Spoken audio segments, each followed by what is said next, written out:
Your looks are laughable, unphotographable,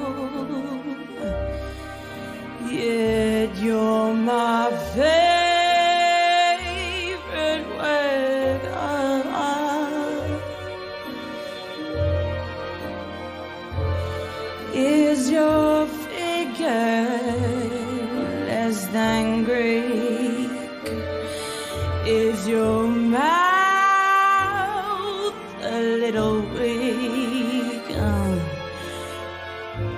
When you open it to speak, are you smart? Oh, but don't change your hair, please. Not if you care for me, babe. Stay, funny Valentine. Stay.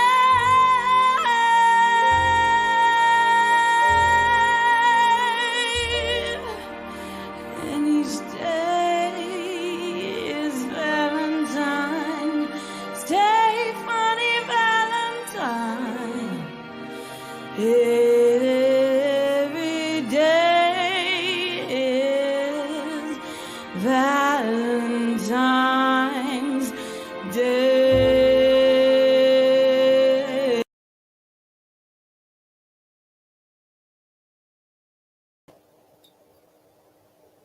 Okay, magandang hapon po sa ating mga Dabarkads at mga kabarangay. Ito po si Fred Hover at nahatid natin ngayon sa inyo ngayong hapon ng ating special Valentine's presentation.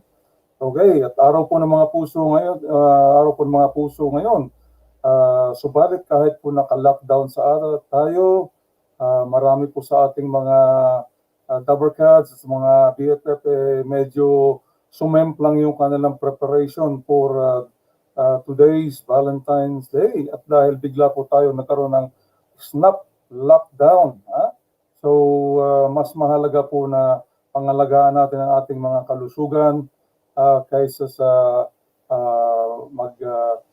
take ng risk upang magkaroon tayo ng romantic Valentine's Day.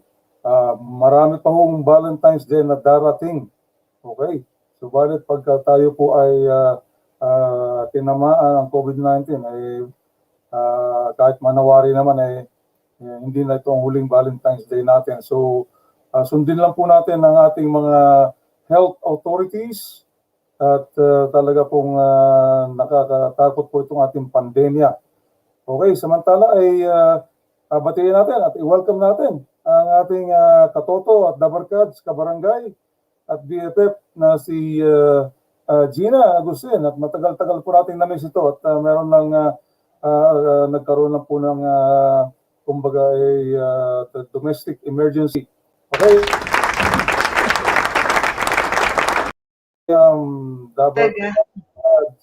Ayun, kita mo naman Valentine's, at least Happy Valentine's Day po. Medyo pupula-pula yung ating shirt at ay sa'yo pula rin pala, oo, pula din. Pero mukhang nangupas na yata yung pula niyan. Pulang-pula po ito, kaya lang yung ilaw. Pula-pula, hindi lang naayos yung ilaw, okay. So, pula nga yan. Anyway, gusto po. Alam mo, sa ating mabuti naman, alam mo sa ating public service na ito, na dedication natin the show must go on kahit na anong nangyayari sa atin. Ako sa kasalukuyan ay medyo hindi ko maintindihan nung gumising ako kaninang umaga medyo masakit yung aking bewang. Ouch!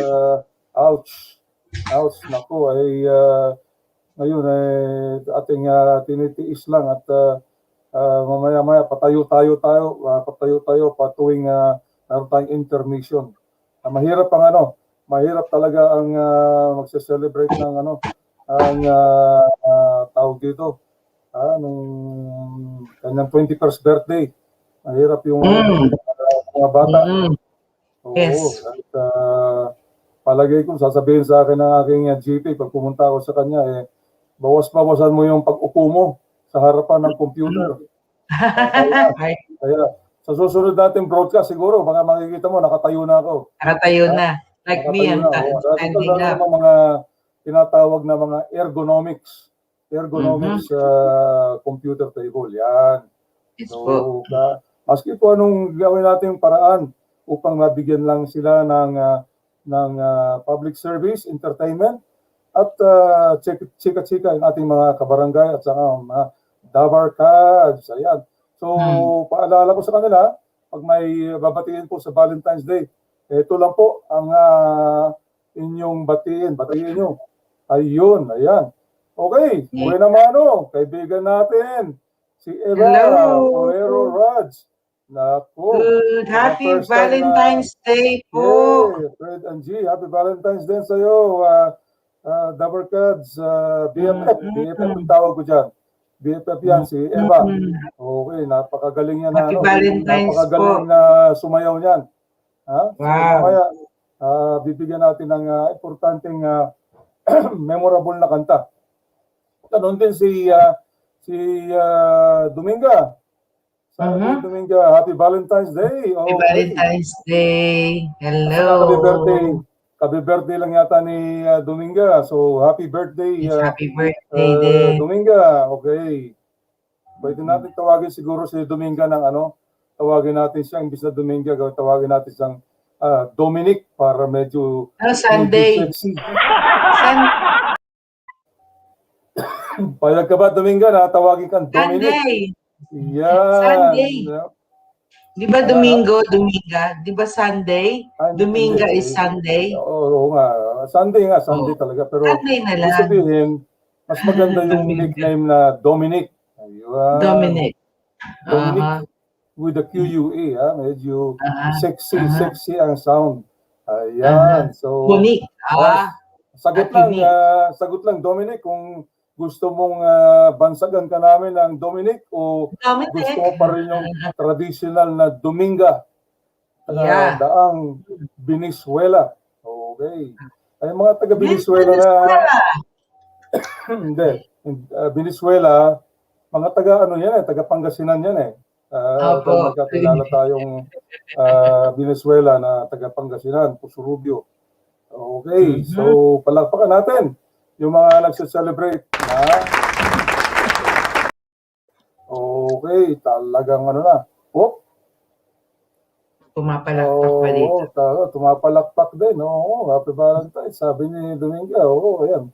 Talagang masugid natin tagahanga. So, kamusta naman, Dabarkads, ang iyong medyo konting domestic emergency? Nasa sa'yo yun, kung gusto mong i-discuss o sabi mo na lang na okay naman. Okay na po. Okay na po si Alton. Thank you, Lord. Praise the Lord. Praise the Lord. Thank you, Lord. At nakauwi kami before mag-lockdown. Nag-lockdown. Ayun, yes, mabuti the day before the lockdown. Uwi. Okay, that is good. Kaya po. Alright. Nakakatakot sa ospital. It's very hectic ang kanilang operation yung doon. Mga protocol, yung kanilang mga health measures. Yeah. And sa Austin Hospital, napakaganda pero wag ka punong-puno ng tao. Lahat may sakit, nakakaloka. Ang daming tao. Pero yung protocol na para magpa-screen ka, talaga kung meron kang pupunta doon sa baba lang sa lobby, pag wala ka naman talagang gagawin doon, hindi ka pa pupuntahin.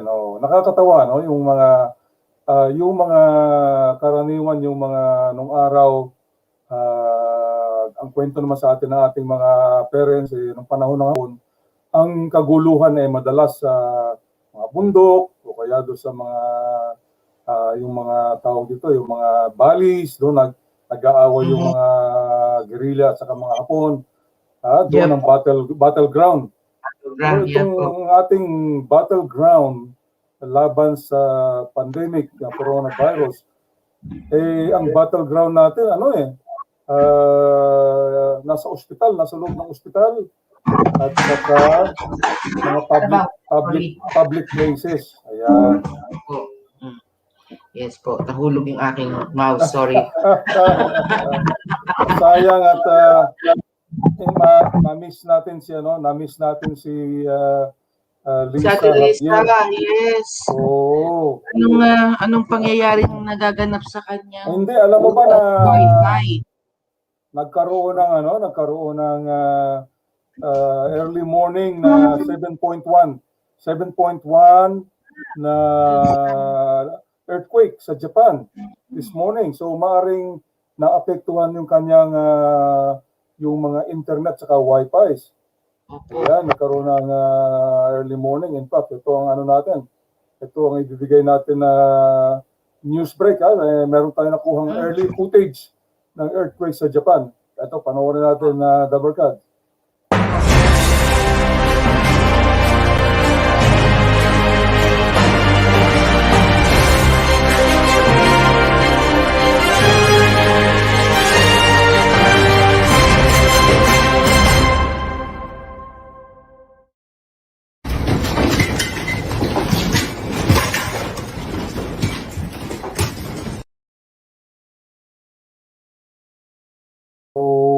Talagang nakakatakot. 7.1 on the Richter scale. Mas matindi yan doon sa earthquake na nangyari sa Southern Philippines. Na yun ay 6.1. Sa Japan talagang 7.1 talaga ang earthquake nila. So hopefully naman is there is no casualty, or kung meron man, minimal ang casualty ng Japan. So, atin pong isama sa ating prayers ang mga barangay natin sa Japan. Sana wala silang casualty or anything at walang masyadong damage. Oo, wala naman. Ayun, dito naman sa atin sa Australia, the Barkads, tayo dito. Originally, yung lockdown ay di ba, 5 days hanggang sa 17. 5 days. Opo. Pero ayon sa state health officer, originally pala ang plano ng state government is hanggang sa 26. Kaya may posibilidad na ma-extend pa yung lockdown. Yes po. Yan ang naghalap natin balita. Yes po. Although sana nga hindi naman umabot hanggang 26. Yun na nga. Pero yung mga essentials po, pwede pa rin po. Yung essentials okay lang. Yes Within po, 5 lalo yung mga kilometers. Pero yung mga nagtatrabaho po na essentials, pwede po din sila. Yung let's say kahit na hindi sa supermarket, like yung sa anak ko, siya ay papasok sa opisina. Dahil essential yung kanilang yung trabaho, so papasok pa rin sila. So hindi sila yung katulad nung merong work from home, di ba? This one, papasok pa rin sila pero meron silang social distancing na yung kanya-kanya silang cubicle diyan ka, tapos may bakante tapos suka ka sa kabila. Parang ganun sila ngayon sa Pilipinas. Unless na yung area ng kanilang pinagtatrabahuan is considered as a hotspot. So, yes po. Pero wala naman po kasi, nandito naman kami kasi sa regional, kaya thank you Lord na na ganun pa rin ang setup. Basta naka-cover lang ang mga mukha nila, ganun. So, safe dyan sa regional areas. Yes po, pero hindi pala akalain na hanggang abutin ng buong Victoria ay talagang alarming na bakit lahat tayo, di ba? Pero nangyayari nga ngayon, tayo sigurado kasi kung hanggang saan umabot ang mga tao na kung saan sila umabot na nakarating. So kung gaano kadami ang affected area and sa buong Victoria yun hindi lang sa Melbourne. Yes, in total general ng Victoria.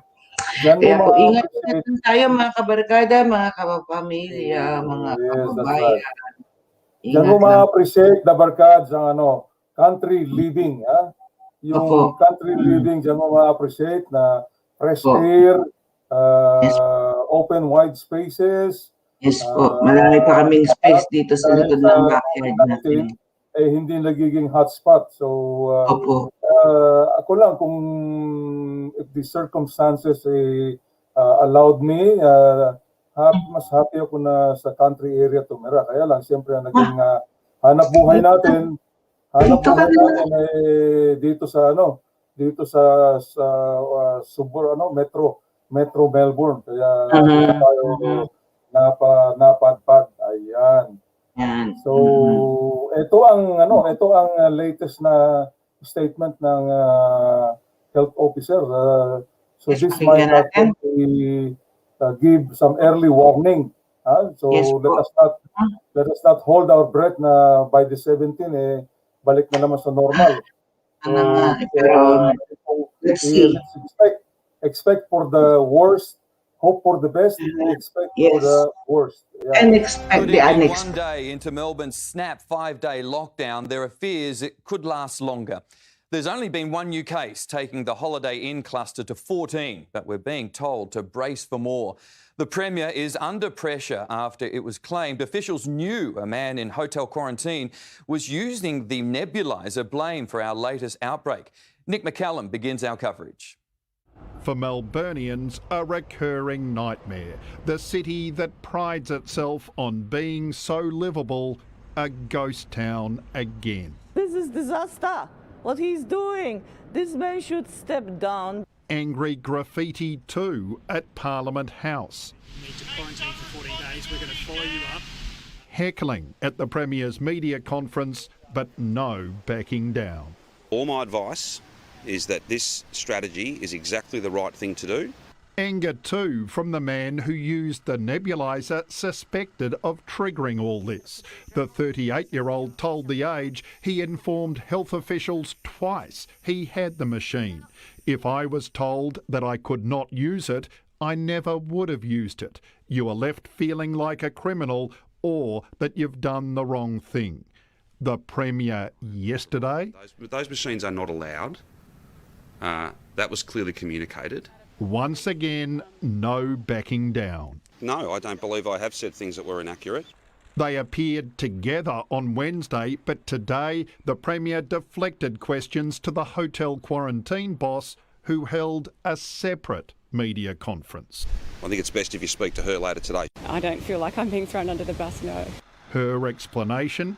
I can categorically say that there is no evidence from our audits that he has raised this with our health team. But when asked whether the man was lying, this apparent contradiction. He's not lying. Today, there was just one new community transmission. A friend of one of the Holiday Inn workers. Bringing the Holiday Inn cluster to 14. Almost 1,000 close contacts have been tested. Their results the key. A nerve-wracking 48 hours ahead. The balance of those will start to come through tomorrow, Monday. There are 9 new exposure sites. Alberton Cafe in Albert Park, the Coffeeologist Cafe in Point Cook, a function venue in Sydney Road, Coburg, Coates Hire and Caltex in Hoppers Crossing, Stowe, Australia in South Melbourne, the 901 bus route from Melbourne Airport to Broadmeadows, the Craigieburn line from Broadmeadows to Glenroy, and the 513 bus from Glenroy Station to Eltham. 5 days you can kind of cope with. Yeah, true. If it goes on for longer, then it's going to be a bit more of an issue. But the Chief Health Officer's directions say the lockdown orders remain until February 26th. But he says they're in place until the end of the state of emergency for legal reasons. But that will be revoked as soon as possible. Nothing should be read into it. I cannot provide. It would be irresponsible for me to try and provide a cast iron guarantee. But we are on track so far. I'm confident that... Yan. So, ang ibig sabihin na is yung original na order talaga is at the 26th. For legal reason up to the 26th. So, ginawa nila is up to Friday, up to Wednesday muna. Wednesday lang. So they have Oh. the flexibility to stop it on Wednesday, or will continue it the whole period of emergency period. Ayan. So doon sa mga dabarkads natin, mga kabarangay at saka mga BFF na may mga activities after the 17th, medyo mag-isip-isip po muna kayo ng inyong mga options, alternatives. Wala mo nang party-party, wala mo nang social gatherings. Pasensya muna, pasensya. Alam niyo na yung Kuya Jerry, dapat, di ba ngayon yun? Dapat yung kanilang Valentine's Day, Sunday. Today, yun na in-announce nila sa atin, pero wala, hindi, canceled. Daming cancel. Ang talaga pong nais nyo makatulong doon sa mga organizer nung venue, nung party, is, hayaan nyo na lang po muna at huwag nyo po muna silang medyo i-put under pressure na paano yan, i-refund mo yung mga binayad sa ticket or tayo nga, kabaliktaran kabaliktaran tayo. Nag-apologies talaga ako na hindi na ako makakapunta doon sa organizer ng party. Pero, nag-donate na lang ako para naman para doon. Para hindi naman sila malugi. Win-win situation. Ayan.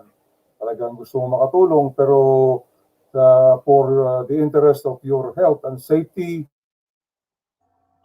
apologize that you cannot attend. Yan po ang pinakamaganda. So, dyan sa inyo, iba yata ang rules of engagement dyan sa country, sa Latrobe. Ngayon po pareho na tayo, lahat pareho na. Pareho na. 5 kilometers. Lahat po pareho na. Wala nang yung pwede ka sa country, ganun, no, wala na po. I see. So, pag sinabing 5 kilometers, talaga, kayo, ha? Walang labasan niya kasi wala nga po dumadaan sa harapan ng bahay. Usually, ang daming kotse dito na daan sa harapan ng bahay namin. Ngayon wala. Paano kung medyo malaki ang bahay mo na mula sa sala hanggang doon sa kusina more than 5 kilometers, hindi ka makakapunta.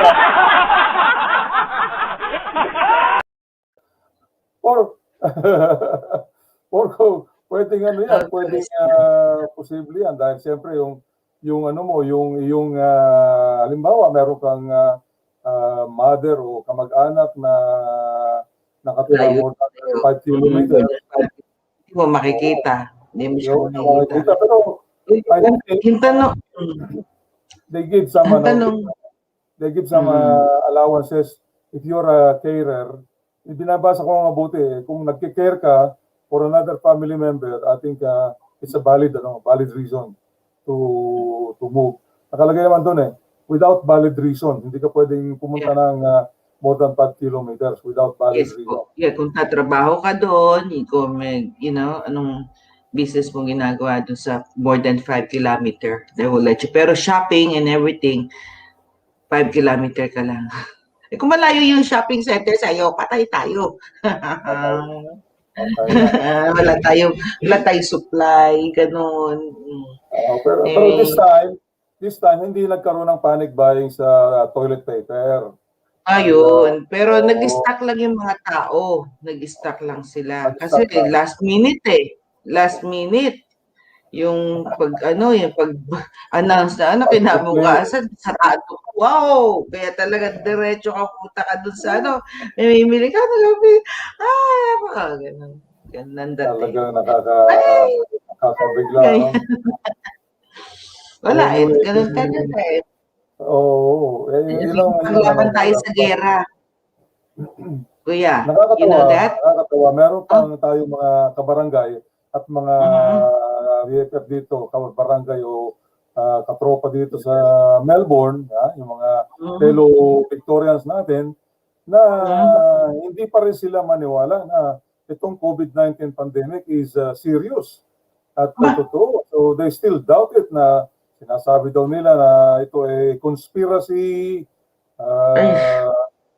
at hindi daw dapat in-lockdown yung buong state at disaster daw ito.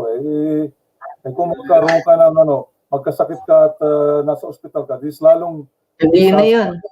Yun na yun. Gusto yata nila yung, teka muna, i-prove natin kung tama. Sige nga, labas tayo, natamaan sila. Ngayon ng mga sakit, wala ngayon panlaban sa tumama sa kanila. Patay. Yun ang masaklap.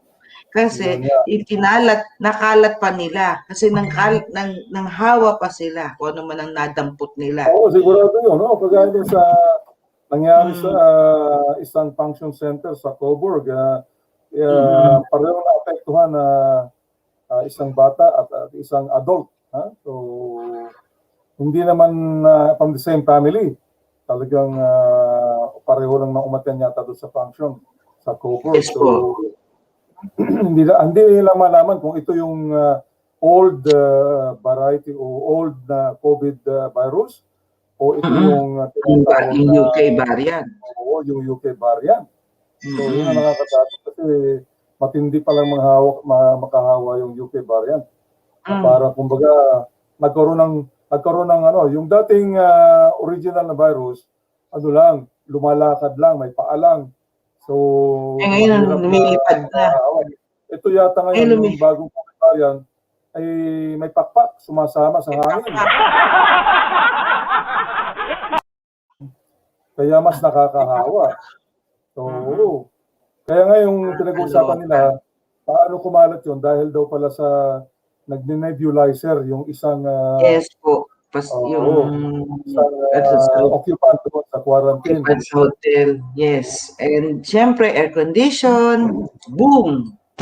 Boom. Hindi kalat sa buong hotel. Isa lang hinihinga nila di ba? Yeah, exactly.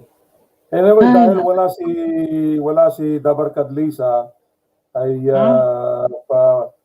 meron siyang iaalay natin tong kanyang original kanta na ito. Napakaganda ng kanta na ito. Para doon sa mga hindi naka-attend sa kanilang mga function dahil dito sa COVID, para sa mga lovers. Lockdown. Para naman din sa mga nakatuloy do sa all over the world kung saan man sila sulok nakikinig ng mundo. Well, Happy Valentine's Day po. Sana po hindi kayo naka-lockdown katulad namin and enjoy the evening. Yan lang po. Enjoy the day. Hindi sila naka-lockdown. Marami naman silang casualty at transmission. Yun na nga po. So, pero sige pa rin labas nila. Pero labas-labas pa rin sila. Layas. Hindi correct. Sayang pa isa. Well, sayang lang. Wala siya rito. Sayang lang wala siya nga dito. This song is for you.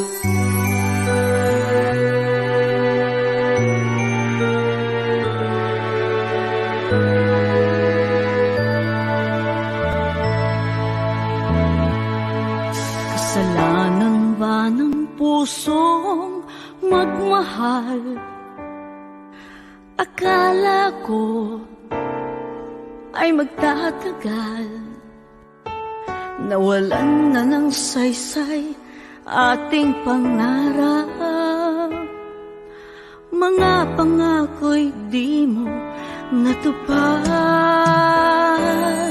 Nagawa mong saktan ang isang tulad ko na labis na nagmahal sa'yo. Buti pang hindi ka nakilala. Sana'y walang hapting na darama.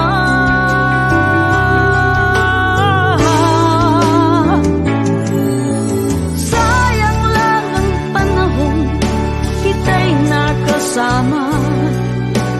Tulad mo'y hindi pala tapat sa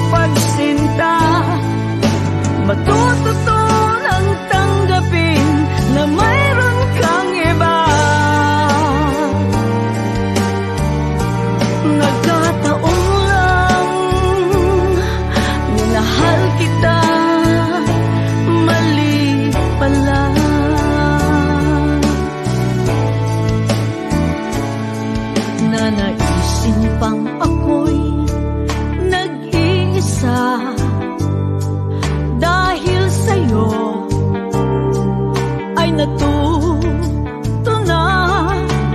Buti pang hindi tayo nakita. Sana'y walang hapding na darama.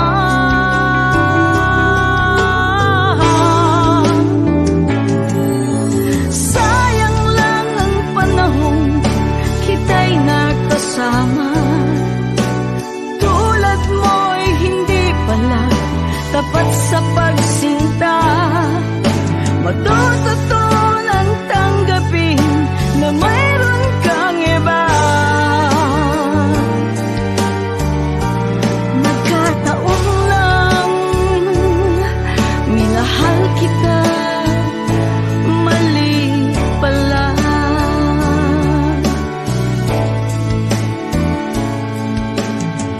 Di na ako sa'yo aasa. Kaya ko na nag-iisa. Sayang lang ang panahon kita'y nakasama. Tulad mo'y hindi pala tapat sa pagsinta. Matututunan tanggapin na mayroon kang iba. Nagkataon lang minahal kita, mali pala. Sa'yo'y nasayang pagmamahal ko, mali pala.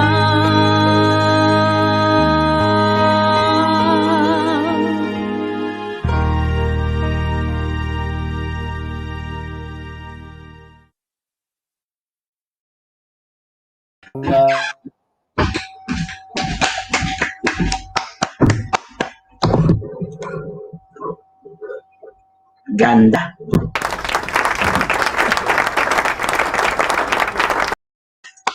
Ganda. Ba't hindi kita marinig, kuya? Wala kang mic? Nakamute ka? Sana masundan pa ni Lisa yung kanyang Yes. mga kanta na yan. At Tama. talagang maganda yung kanyang maganda yung Ganda yung lyrics kanyang niya. repertoire. Oo. Yeah. Napakaganda ng kanyang boses. Hindi Yes. dapat, hindi yan ang yung boses na hindi dapat itago. Kailangan Itago. ilabas yan. Hindi dapat tinatago. Hindi dapat tinatago, kailangan ilabas. So, Dapat ilabas hopefully, kuya. yeah, hopefully magkaroon, masundan yung kanilang collaboration ni Alon Pusong Bato. At, Yes po. pagkatapos itong sayang, ano naman, sana. Meron naman silang kanta na sana. Sayang, sana naman. Sayang ito, Okay na. Anyway, ano ba? Okay. Ito ang latest naman tungkol sa Chinese New Year tayo, di ba? Kung hey Pachoy. Ha? Hi, kung hey Pachoy. Bukas ba yun o nung Friday? Kahapon. Kahapon, oo. So, batiin naman natin yung mga Dabarkads at saka may BFF natin, mga kapinoy natin na may Chinese cultural background. Ayan. Alam mo tayo mga Pilipino. Kung hey Pachoy. Oo, kung hipatsoy. Tayo mga Pinoy, iba-iba tayong background Merong mga background ng Chinese background. Merong mga European background, yung mga Mestizo, mga Kastila, European background. Yes po. Oo, ako naman Dabarkads, meron tayong German background. Wow. German Shepherd. Yeah. Ikaw anong background mo, Dabarkads? Malay Indonesian background o o Tagalog background o Ay, ang alam ko po, ang lolo ko ay may halong American Indian plus yun. plus Spanish. Yan. American Kaya Indian. Ano yun, Tomahawk, Apache, parang o parang Comanche. ganun. Yung ganun. Ayun. Ay, delikado ka pala makaaway dahil alam mo, yung mga Indian pagka nakapatay ng kaawayan, Indian pana. tinatapisan nila yung yung ulo, yung buhok, Ulo. tinatapis nila. Oo. Yes po. Tanda Sige, yun ng kanilang pagka luluko-luko sila, pag luluko-luko sila, yun na. Sana naman matagal mo nang nakalimutan yung cultural background na yun na magtapyas ng scalp o ng anit. Hindi, biro lang yun. Ay, ka tayo. Ano ba gagawin natin? Ito, na sidetrack tayo. Batiin natin yung mga BFF natin na Barkad. Actually, sa hindi mo alam, tayo meron din tayong kaperasong Chinese background dahil ang lola ng father ko, babae ito, is I think she was actually like pure Chinese. Yan. Yung Chinese na maliit ang paa, kinukulong yung paa nila. Kinukulong yung paa nila, yes. Kinukulong yung paa nila para hindi daw makalakad. Yung mga babae yun. Totoo yun. Iniipit yung paa nila para hindi raw makalakad na mabuti at hindi makatakas o hindi makatakbo. Oo, grabe naman pala ang kultura ng masyado silang pero sexist. Pero natin yan sa Philippines tayo, maraming mga ganong Chinese, di ba? Na ano yung paa nila talaga na gano'n, na nakaliipit sa sapatos. Pero yung mga gumagawa daw ng gano'n, mayayaman. Mayayaman. Bakit mo kailangan? Yung mga rich, bakit mo kailangan bakit kailangan mo? Tradition yun, ay gano'n. Okay. Ayaw nilang kumalat yung kanilang yaman, gano'n. Kasi baka nga naman pagka lumalabas yung mga kababaihan nila na anak, makatagpo ng mga mahihirap na mapapangasawa. Kaya ayaw nila. Kalat na yun, yun. So, iniipit nila. Nila yung yaman nila, no? Ayaw nila i-share. So, ayaw lang nila i-share yung yaman. Yun lang yun. So, kaya nga nauso na yung prenuptial agreement para prenup. Prenup na lang. Tapos na. Prenup. Ay, kailangan mo yung prenup Kailangan mo ng prenup kasi kung mahirap kayo, isa mayaman, tapos pag nagkasal kayo, yung mayayaman sasagutin niya ngayon yung utang nung mahirap na partner. Yun, kabaligtaran din yun. Okay. Ano pang partnership doon? Ano pang partnership doon? Kaya nga, di ba nagpapakasal sila for better or for worse, for richer or for poorer, till death do us part. Di ba ganun? Ibig sabihin na, kumbaga, material things prevails over the emotional things. Ibig sabihin, mas mahalaga sa kanila yung material girls, material things. Kasi love and emotion. Ayan. Yes, so, nagiging material world na tayo ngayon. Imbis na love, walang love. Nag-CD looper tayo bigla. Hindi, Madonna yun. Ikaw naman. Madonna pala. Madonna yun. Palibasa kasi hindi pa tayo pinapanganak ng mauso si Madonna. Kaya nakukonfuse tayo kay Cindy Lauper at saka kay Madonna. Anyway. Ito, Okay. Kung Hipatsoy. Ito. Kung Hipatsoy, ito ang napakaganda.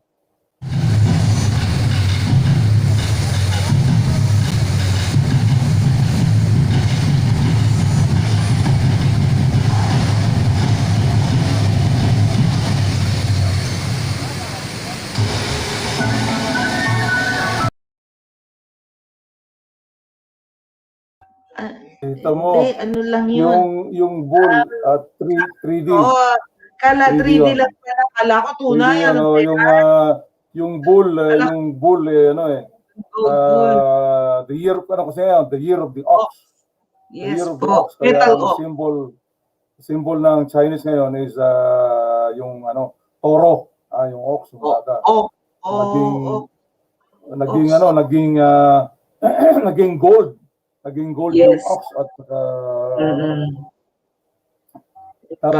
dapat ang ngayon, dapat ang ngayon, hindi ox kundi dapat the year of corona, the year of pandemic, the year of the virus. 2020 pa dapat yun. Dapat 2021, tapos na. Mahal kaso, pagdating ng variant ng UK, naging 2021 pa, variant 2021 na. 2 taon Ano na. ba yan? 2 taon na the year of the virus. Okay. Ano ba yan? Diba, basta yung virus kulay gold, pwede na. Basta bibigyan ba tayo ng gold niyan Hindi gold medal, gold teeth, whatever. Basta bigyan tayo ng gold. Okay na, di ba? Ay, nako, gold.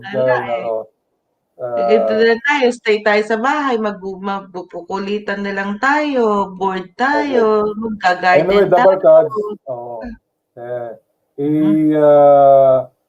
Ipasok na natin yung ating interview kay Mr. Bong Sotto. Itong is a well-known... welcome muna natin si Kuya Bong. Yes.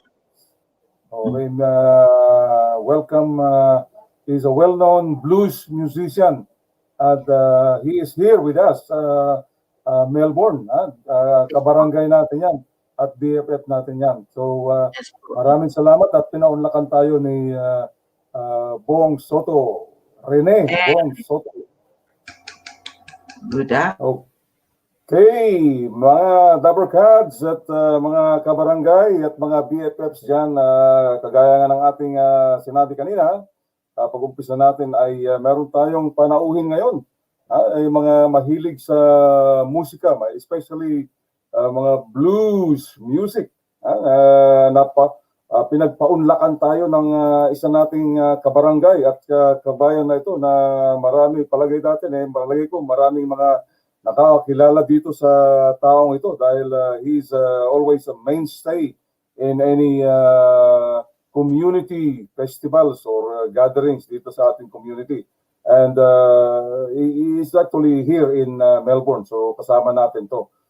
Yun nga lang, dahil nga sa ating pandemya, medyo bihira natin siya makasama. So dito na lang natin siya makakasama ngayon sa through online. And I'm talking none other than the lead man and of the band Fuerza Azul. Okay, let's welcome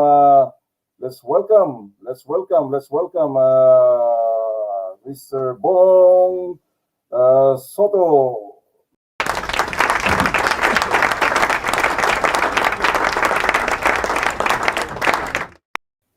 He invented an instrument called the shellene. Okay, the shellene is a one-piece instrument with one string, and you play it like a cello, like a cello with one string and a bow, right? And it produced the sound of a cello and a violin, right? Wow. He was very, very, very good at it.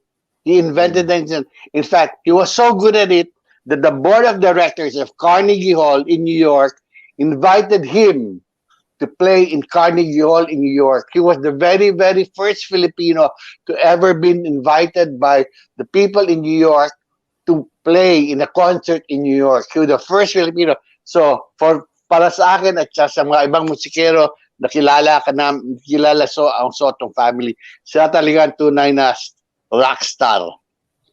Si daddy ko. That's great. Yeah. So Diyan naman, yeah.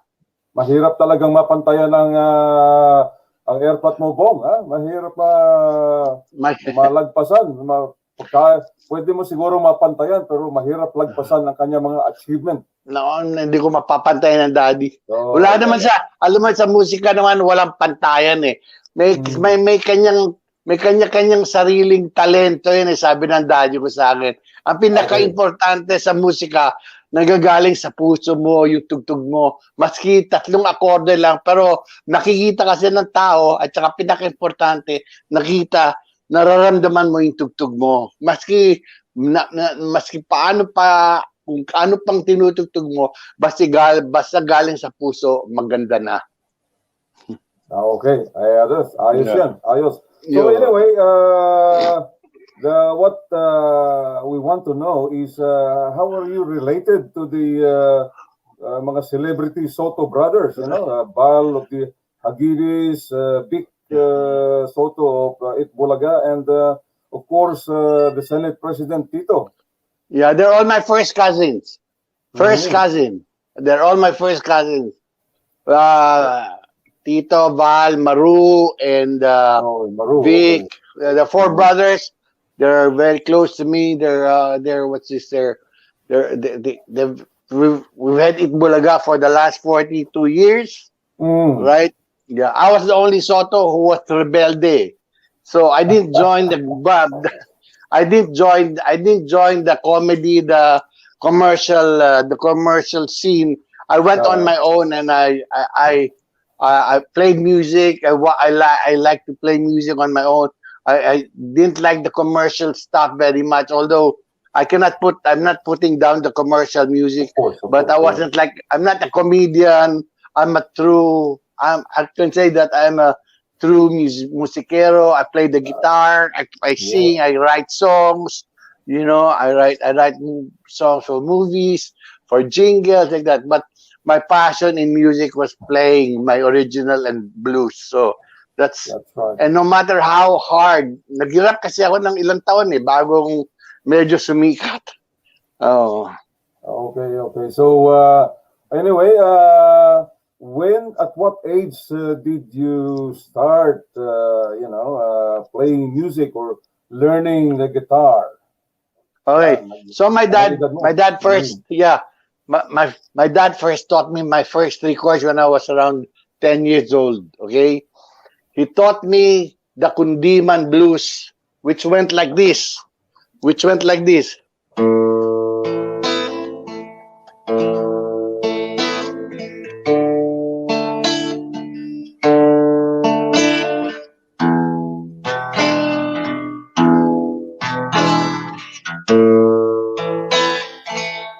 Pinipilit kalimutan, something like that.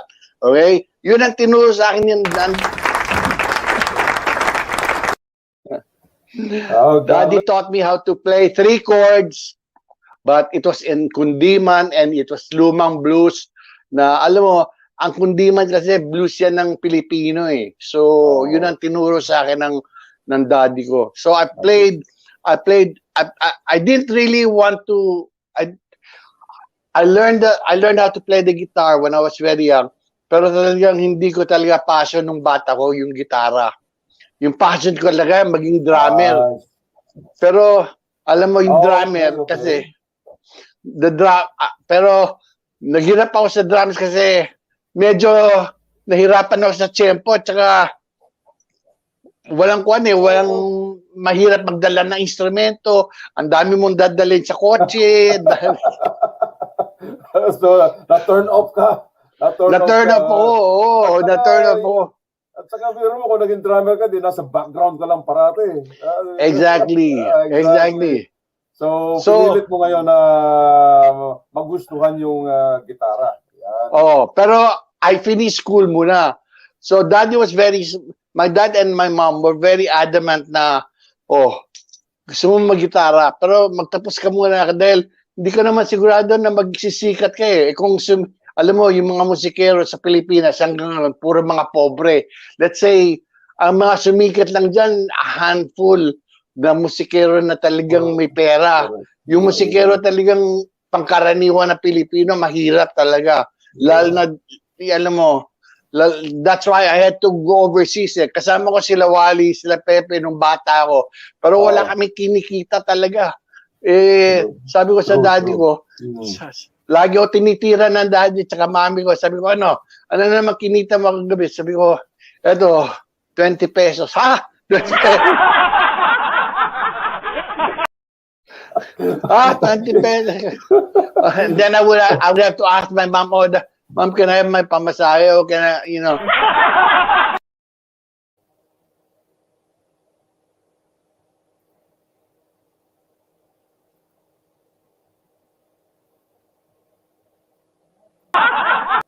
Yeah.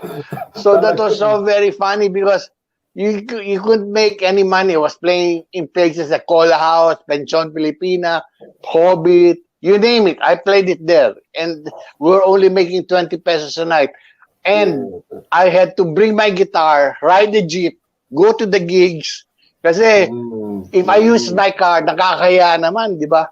Ako lang ang may kotse na. I think that's very true. So, very true even among Western musicians. Not all musicians make a lot of money. Talagang bihibirang talagang successful dyan. So, it took me maybe 10 to 15 years to make real money. Not 10 years because I'll tell you a little bit of a story of my career, right? In 1974, I was very lucky to be able to compose an original song called Filipino, which won the Best Original Award in the first Battle of the Bands in the Philippines, sponsored by RC Cola, Cesar Sihuco, right? In 1974. Right? Sayang. Hindi pa uso naman mga recording equipment. Wala ang record nun. So from then on, I was able to get a gig through my sister. We were playing at the Philippine Village. We were playing at Mustache. I was making bits. Malit lang yung kinikita ko, pero enough to buy my strings, my go out and have fun. You know what I mean? Sex, drugs, and roll, di ba?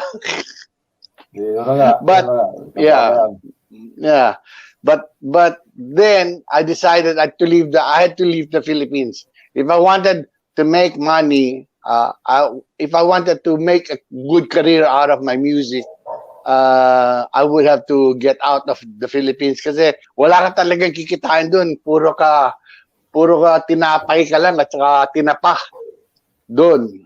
Right? So, yeah, it's very true. So I left. I left with Pete Canzon. I left with Bing Labrador of Anakbayan, Jun Viray of one of the best drummers. He's dead now as well. And Bing has passed away. Only Pete's natira. We toured Asia together. And that was in 1977. I left. And I toured from Macau, Hong Kong, Tokyo, Seoul, Singapore, Kuala Lumpur, you know what I mean? Ikot ako na yun. Tour mo, overseas tour mo. Playing in 5-star hotels. Okay? Maliit pa rin ang kita, pero mas malaking kinikita namin. We were making around maybe $350 to $400 a month. Pero may sarili kaming kwarto, may swimming pool. Alam mo, we're living a good life. You know what I mean? That's siguro. That's and at that time, that's big money. Yung that amount, medyo okay na yan at that time. Yeah, that's right. So, that is big money. You were the you were the first OFM, hindi OFW, OFM, Overseas Filipino musician. Yeah. Okay, so then I was playing in Singapore. I was so lucky. I got discovered by this diva called Anita Sarawak, who was the #1 singer in the whole of Asia. You can ask the Filipino community in Anita Sarawak, all right? So I played with her for 2.5 years, played with her in Hong Kong, did a lot of shows. I had my own flat in Singapore, spoiled ako, ganun. And then to cut the story short, I was playing in Hong Kong. And while I was playing in Hong Kong, I got discovered by a Chinese guy called Simon Hui, the biggest Chinese singer in the whole of Hong Kong and China. In fact, he probably sold over 1 billion records, right? During the late 70s, early 80s. So I worked with him for. I worked with him. The highlight of your career, yung Hong Kong na yun, would that be the peak of your career? Yeah. Well, not really the peak. Let me finish the story. Okay, so I was in Hong Kong. I worked with him for 2-3 years, and I was making a lot of very good money, right? Wow. Very good money. I was making $1,000 US a week. That's a lot of money that time. Very plenty of money. So I always remembered what my dad said to me. Lagi ko natatandaan yung sinabi ko. Sabi niya sa akin, Bong, mag-ipon-ipon ka dahil pag wala kang pera, walang respeto sa'yo. Sabi niya sa akin. Okay. You always put money aside. Kunyari, kung kita ka ng 100 pesos, itabi mo na yung 20. Kalimutan mo na para hindi ka maging mukhang kawawa. Sabi niya sa akin, gusto mo maging musikero. Eh kung hindi ka sumikat, at least may pera ka. So, sinundan ko yun. Old school advice yan. Anyway, we'll take a break, Bong, at okay, sure. Sa kanila yung isang musical clip mo, and we'll talk shortly. We'll talk briefly about this after the video. Okay, sure.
Melbourne, wow, sumikat kagad ako.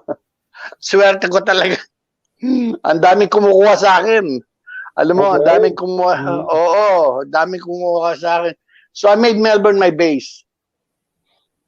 From 1989 up to now, Melbourne has been my base. Through here, from Melbourne, I traveled all over the world. I traveled to Europe, Middle East, the States, Manila, Hong Kong. Okay, Dito, matagal-tagal na rin. ito yung ginawa kong base. Matagal din. Oh, matagal. Kasi I love this country. I love Australia. Magaling talaga eh. Magaling umalaga ng citizenship, mga citizens, mga tao. May permanent resident ako rito. Ang dami ko naging best friends. So, so you've been away. You've been away from Pinas. I mean, as a Filipino-based musician, you've been away from Pinas for what, more than 37 years? Kasi 7 years in New Zealand. Yeah, exactly. But let me tell you, I always go back to the Philippines. Sometimes I go back to the Philippines 4 times a year to do a movie, to write a score, to do a concert. You know what I mean? The Filipino soul in me never left. Ako ay tunay na Pilipino. Doon ako talagang lumaki. Hindi ko kinalimutan yun. Kaya pag bumabiyahe ako, lagi ako pumupunta sa ng Pilipinas at saka nagko-concert ako sa MOA, Araneta, kung saan ako tumutugtog para, alam mo, kasi ang dami kong naging kaibigan doon. Lagi ko kasama sila Pepe, si Wally, si Eli Bandia, yung mga lumang mga musikero. Yung mga musicians, yung mga old school musicians, ha? Mga lolo ng rock and roll na Pinoy. Anyway, look, let's go to Fuerza Azul, which is your current band. Before Fuerza Azul, or I mean, I should say, how old? Or when did you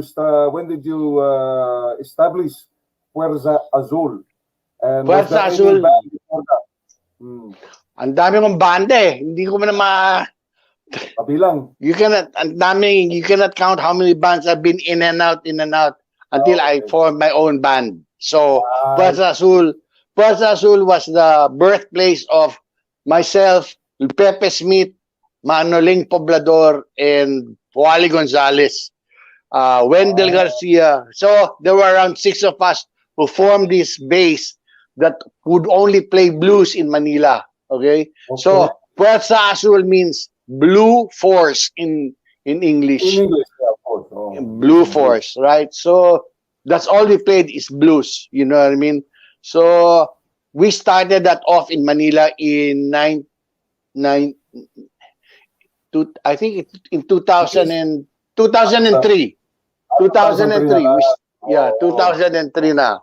2003 na.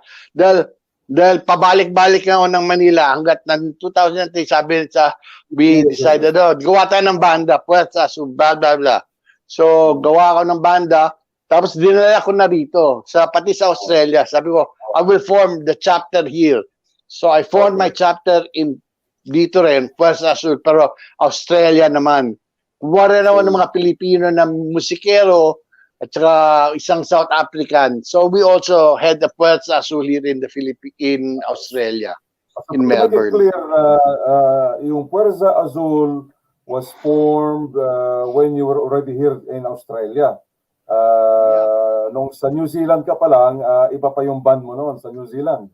Oo. But yung banda ko sa New Zealand, ang patawag ko, very, very popular, Fire and Ice. All right. Okay. That's great. So what do you think? What do you think about the attitude of or the response of the Filipino community in general sa mga blues, Bong? Anong masasabi mo? Alam mo, dito sa Melbourne, they're not very, hindi pa sila sanay sa blues eh. Alam mo, yung blues kasi pang ego eh. Pero little by little, na-educate na sila, alam mo. Pero mahirap talaga pag nasanay ka sa mga, alam mo yung Pilipino, sentimental music gusto nila eh, mga cha-cha, mga love songs, mga gano'n. Hindi mo rin sila masisisi dahil siyempre galing tayo sa traditional Spanish culture eh. Yun ang turo nila eh, di ba? Di ba? Yun ang sentimental music, ha? Oo. So, pag kami ni Ning ang nagtumutugtog, lagi niya sinasabi, Bong, kailangan ka kailangan ka mag-iba rin ng kwan. You have to adapt to the Filipino. Oh, you have to adapt to the you have to adapt to the Filipino way. Ako matigas talaga ulo ko. Sabi ko, ayoko matanda na ako kung gano'n. Sabi ko, hindi na ako tutugtog, kayo na lang. Alam mo, so, you know. So, but because of lack of playing, bahala na. Sige, tugtog na rin ako. Makatugtog lang. Kasi walang nga ang tugtog na yun, di ba? So in a way, parang you are on a campaign, you're on a campaign to make the Filipino community in general, what you call this, recognize the blues. Embrace and be familiar with the blues music. Yeah. Kasi yung blues, madali naman yung blues eh. Baka mo. Okay. I'll pay you something.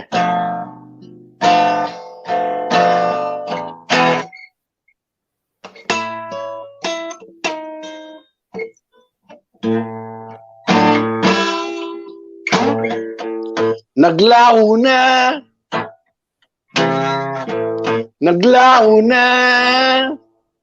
ang init ko sa'yo.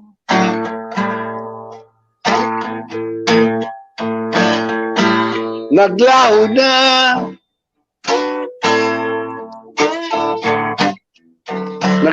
na ang init ko sa'yo.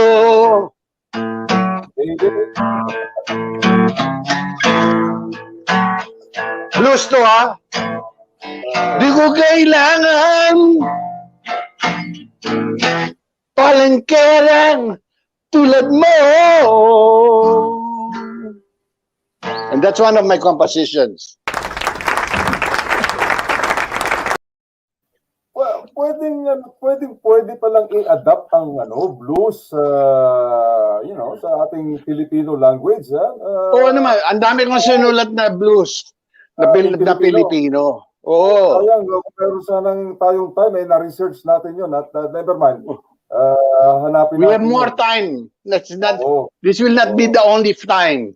Next time we will prepare more songs. I will ask me to come over and we will sing for you. Yes, exactly. Anyway, ngayon, so nasagot mo na yung question about the attitude ng mga o yung mga understanding ng mga kababayan natin sa blues. Oo. So, alam mo yung mga kababayan natin, may mga followers din ako rito na naintindihan naman nila na talagang blues. Alam mo, na talagang pero you know, yung Filipino talaga, hindi mo rin talaga rin sila masisisi. Mahilig sila sumayaw, mahilig sila magsenti-senti. Alam mo, so I don't put them down. That's our culture, you know what I mean? Our culture, bigay hilig yan, bigay hilig. Anyway, now, let's go back to your musical career, Bong. So, meron bang, anong matatawag mo na mga memorable moments ng iyong career as a musician? Going back to the Philippines, Middle East, marami din yan. Oh, yung latest, yung 1996, I was voted the best musician in Australia in Melbourne. Okay? That's one. Anong grupo ito? Anong grupo ang nagbigay ng award? Ito na yung Fire and Ice. Ayun. Oh, ayun. So, also I played with with people like Pepe Smith, Wally Gonzalez, Anita Sarawak, Simon Huy, you know, people who have really big names and who treated me really well and gave me the opportunity to become one of them ba. You know what I mean? Kasi mahirap nung hindi ka makapantay. Pag hindi ka sa standard nila, talagang tatanggalin ka. You know? So, and then in 1974, I also won the Best Original Award in the Philippines for the Best Original Song. Okay? in the Battle of the Bands, the first band among 3,000 bands. Nalo ko.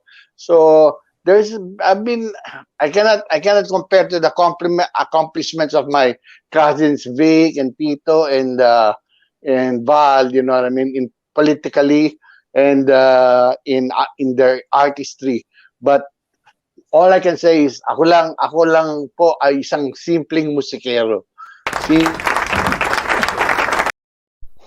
Yan ang maganda, yung simple lang pero very effective and nagkakapagbigay ka ng kasiyahan sa mga fans and listeners mo. Ha? Oo naman. Oh. Importante yun eh. Dalawa puso mo dyan eh. Puso ng nakikinig sa'yo at saka puso mo. Alam mo, dapat naabot mo yung mga puso na nakikinig sa'yo. Okay. Was there, mayroon bang panahon, Bong, na nag-isip ka na gusto mo nang iwanan ang musika o mag-give up na sa musik at mag-iba ng career o trabaho? Never. Ayun. Never did I for once, did I ever think na, wow, hindi na ako talagang kasi simula noon, hindi na ako nagtrabaho.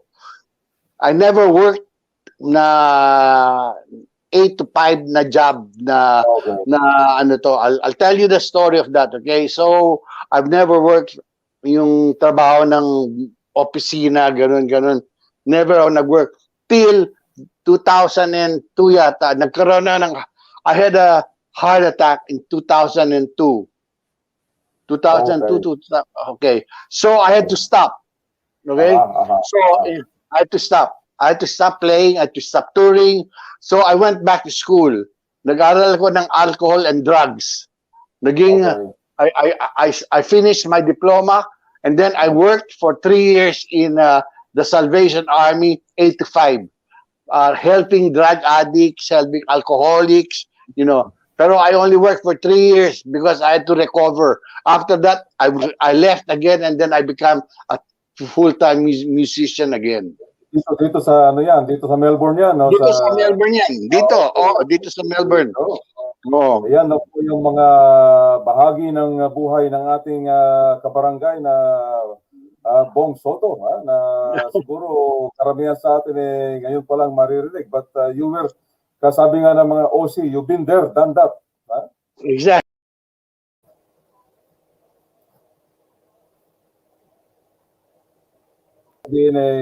Parang sinusolo mo yung eksena pag nasa stage ka. At yung mga kasama mo na sa band medyo nawawala sa eksena. So, anong masasabi mo rito? You know, I'll tell you something, I'll tell you something, Jobel. When you're on stage and you're the singer and you're the lead man, you know, the band is supposed to follow you. That is the main thing. That's why you're the flamboyant. You're the main star. You're the star of the show. Okay, the band mo, maski dapat silang sumusunod sa'yo. Dahil ikaw lang ang ikaw yung bida eh. Alam mo? Ikaw yung bida. Hindi naman sila yung bida. Hindi naman sila yung kumuha ng gig eh. Ikaw ang number one. Ikaw yung tinitingnan ng tao. So ikaw ang dapat ang maestro. Ikaw ang konduktor. Okay? Hindi mo sinasadya yun, pero kailangan hawakan mo yung stage eh. Alam mo? Maski kasama ko sila, alam mo, even tanong mo sila Pepe patay na sila, maski kasama mo sa Manila. Pag ako na sa stage, alam mo, hindi pwedeng, kailangan nga ang drummer ko sasabihin lang, sundan nyo lang si Bong, okay? Huwag na kayong gumawa ng kung ano-ano pa. So Bong lang ang susundan nyo kasi siya ang star, siya ang bida. Okay? Yun na talaga. Hindi sa pagyayabang. Tama naman. So yung Puwersa Azul is more like a parang support support band mo yun at kumbaga ikaw talaga ang lead man doon. So, di ba dapat ang itawag dyan is Bong Soto and the Puerza Azul? When you say naman kasi Puerza Azul, it's Bong Soto eh. Ganun ba yun? There's no Puerza Azul. Yeah, when you say Puerza Azul, it's already a given that Bong Soto is the Puerza Azul, is the main man. Because I'm the one who, in Puerza Azul, there are only, it's me, my sister sings all the pop songs. I've been teaching her how to sing the blues, pero alam mo, it takes time to learn how to play the blues. And Roy Zedras, our bass player, also plays the blues. So mostly when I play, it's only me it's really me, and they back me up on stage. And you will see that in my concerts naman eh. You know what I mean? But it's not saying na, I'm not saying na inaagaw ko yung eksena sa stage. Binibigay ko lang yung sarili ko sa tao. Kasi yung Puerza Azul, ako yun eh. Binibigay ko yung sarili ko sa tao. Yun. Hindi mo dapat agawin dahil ano mo yun eh. Ikaw yun eh. Ikaw yung alam mo, walang agawan sa... Alam mo, Jobber, walang agawan sa stage eh. Alam mo sa stage, kung maganda kung maganda yung tugtog mo sa stage, hindi lang ikaw ang bida dyan, yung buong banda ang bida dyan. Dahil kung wala yung banda, wala ka eh. Yun na, understand me? Yes, diba? Of course. Kung hindi magaling yung banda mo, walang maski gaano ka pagkagaling sa mag-solo o wala kang kwenta kung hindi magaling yung banda mo. Kaya binibigay ko yung puso ko sa unang-una sa banda ko. Kasi pag ang banda ko magaling, nako, gagaling talaga, mas lalo akong gagaling, di ba? Okay. Tama? Okay. Yes, tama. Okay. Ito Bong, medyo malapit na tayong magpaalam, pero this is the highlight question na. Ano ang masasabi mo sa mga Filipino festival organizer dito muna sa Melbourne? Ano ang kaibahan nila o may pagkakaiba pa sila sa mga Australian organizers ng mga gig mo? Ano masasabi mong pagkakaiba? Alam mo, minefield at huwag na natin banggitin yung mga pangalan. Huwag na tayo magbanggit ng pangalan. Alam mo, kami, nung 2002, kami nag-close kasi ng Flemington eh. Yung festival sa Flemington, kaming huling-huling banda. We played in front of siguro mga 20 to 30,000 people on the ground, and we played in Flemington. And we opened the Laverton. We played there for 2 years, right?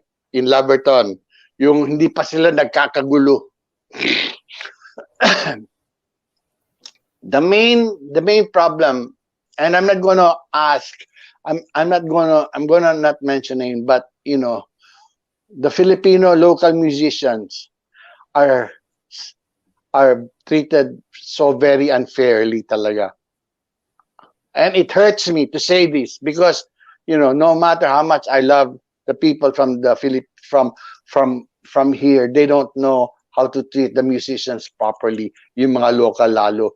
Binibigyan lang kami ng Coke, tsaka $100,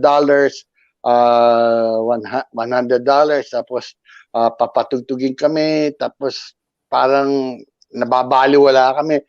Samantala, pag kumukuha sila ng mga entertainers sa Manila, babayaran lang ng $10,000, $15,000 para makashow. Hindi naman tama yun, di ba? Alam mo, hindi na nagkukulang sila ng respeto sa local musikero. Kaya, alam mo, siguro ako, dahil full-time ako na musikero, nararamdaman ko yun eh. Alam mo, ewan ko kung nararamdaman mga ibang musikero, pero I'm speaking for myself here, okay? I'm not speaking for all the musicians hindi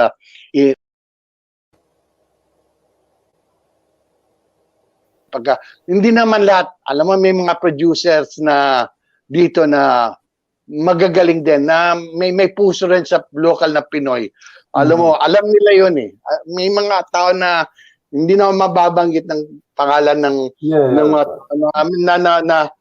na maayos lang mag-treat ng mga musikero, okay? May mga taong gano'n, pambihira lang. Pero may mga tao talaga na talagang, sige na, tumugtog na lang kayo. Ito lang yung bayad ito lang ang kaya namin bayaran.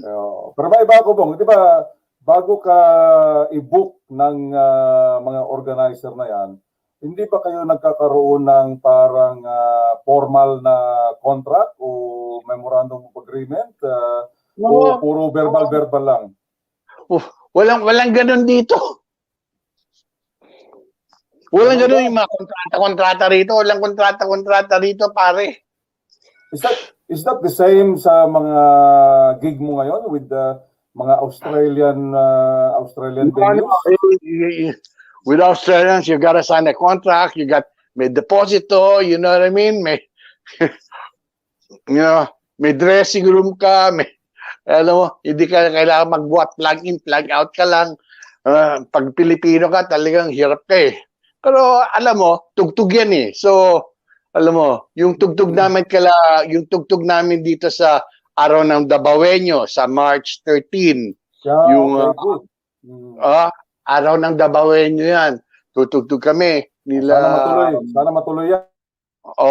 Alam mo, yung verbal agreement lang ito, pero yung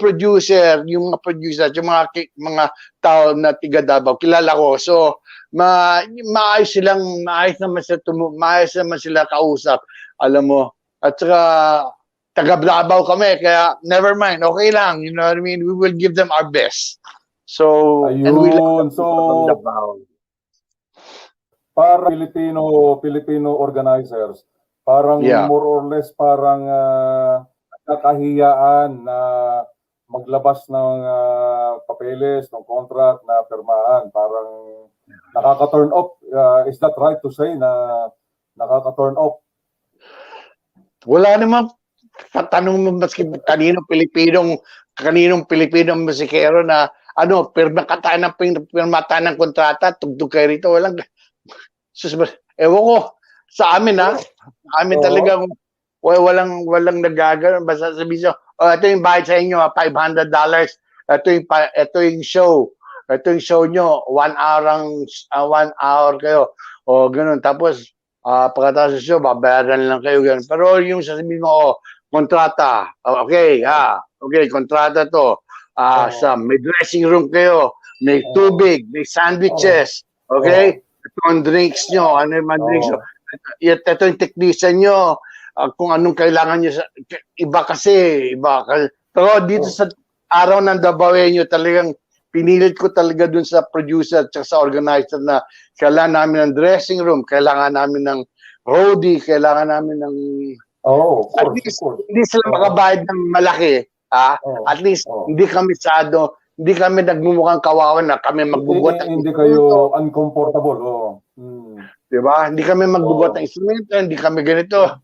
Alam mo, medyo spoiled din kami dahil, siyempre, kung hindi dahil sa amin, hindi naman pupunta yung mga tao dyan. Hindi kaya it's high time na magkaroon ng, maski hindi man ganun ka detalyado o complicated na contract o memorandum of agreement, maski na isang A4 paper lang, maski handwritten lang at may pirma na ganito ang ilang kanta ang gagawin nyo, ganito ang agreement na ibabayad sa inyo para pagkatapos ng gig, walang misunderstanding. Yun ang sinasabi natin. Wala talaga. Alam mo, Jober, ang hirap nito kasi ang hirap kasi nito, alam mo, ang dami nating Pilipino. I'm not putting any Filipino musicians down. Gusto lang tumugtog para sasabihin lang, exposure, para makatugtog lang, alam mo, sabik na sabik yung mga bata, mga musikero dito, makatugtog. Alam mo, kaya mabigyan lang sila ng 100 o cook, alam mo, okay lang sa kanila. Okay lang. Hindi naman sila masisisi dahil gusto tumugtog eh.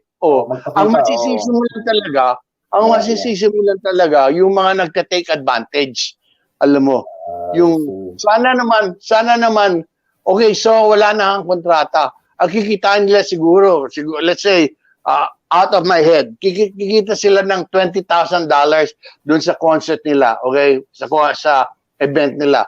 Tapos magbabayad sila sa 5 banda, 1,000, 1,500. Tama ba yun? Hindi naman tama yun, di ba? Di ba? Babayaran everybody $100, 150. You know, napakaliit naman yung 100 to 150.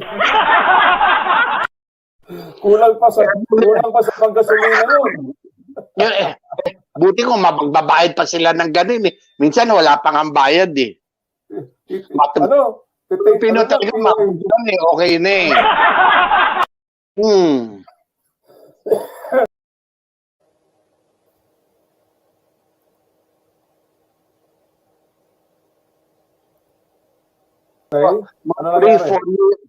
4 years ago, pero you know, it's so hard kasi to have a musicians union when everybody wants to play for free or for nothing at all. Basta you can play lang, okay na. Para lang makita, I see. Okay. And dami kasi alam mo, hindi mo talagang masisisi dahil ang dami gusto, mahal, they love to play eh. You know what I mean? That's right. Okay. I know what you mean. Huwag kayo tutugtog ng $100 lang ha. Kasi paano naman kami? Hindi mo masasabi yun eh. Kasi, alam mo, it's so hard to tell them, don't play like this. You cannot have rules like that because they love to play. What are you gonna say? Do not play. You cannot say that, you know what I mean? But do you have to think about us who pay our mortgages, pay our cars, pay our food, pay our tuition fee. We're the full-time musicians who cannot get any gigs. I have to go overseas to play. Jobel, I have to go overseas to play, pare. Alam mo, wala rin kukuha sa akin na magbabab ng $1,000, $2,000 a show. Wala, pare. That answers our question, my question, Bong, kung bakit nagkakaganon. Dahil, siyempre, marami tayo especially yung mga young musicians, teenager dyan, na medyo nakakapag-tipa-tipa na ng gitara, gusto nang makaakyat sa stage with audience. Yeah. That's right. So, but anyway, talagang mahirap talaga. But anyway, but let me tell you, let me give you some advice from a 70-year-old musicero. You know, just play music from your heart. You know what I mean? You know, if you make it, you'll make it. You know, if you have to work from 8 to 5 playing, be a technician or blah blah blah, and then you can play music, why not? Do whatever it is, but don't stop playing music because the music should not stop. You know what I mean? Musikero ka habang buhay mo, alam mo, wag mo itatabing pagka musikero mo, maski anong mangyari pa, tumugtog ka, alam mo. Yun ang advice ko sa mga musikero rito.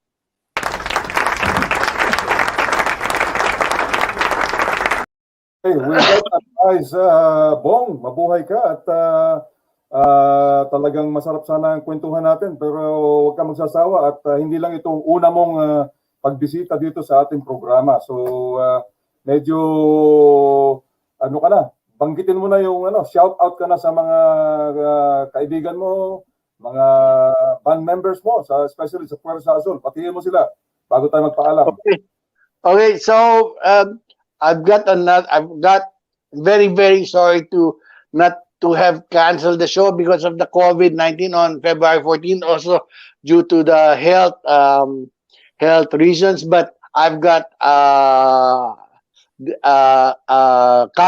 upcoming gig, and just look at my webpage at my the Bong Sotto Blues page for the coming presentation of awardee nights, where I will be one of the awardees for Pinoy Ako Pinoy Tayo for Alan Pineda's radio show. Also, I have got a concert on March 13 in Altona for the Araw ng Davaoeños. So please come and attend that. I mean, it's medyo may kamahalan yung ticket, but We've got 4 good bands that are playing. We got a guy from Africa who plays really good music, and then you've got 2 local bands plus our band, and we hope to have a good night. Another thing, I would like to thank also my band Puerto Azul, my sister Ning and Roy Zedras, and the people who have followed us around, my ardent followers who for years and years and years have followed me around and treated me like, like a good friend, and my fans who totally has followed me throughout the years. Even if I play blues, maski di ko matugtog yung mga gusto nila, sunod sila ng sunod. And then most and lastly of all, I'd like to thank Jover and the Barangay Barangay tayo lahat.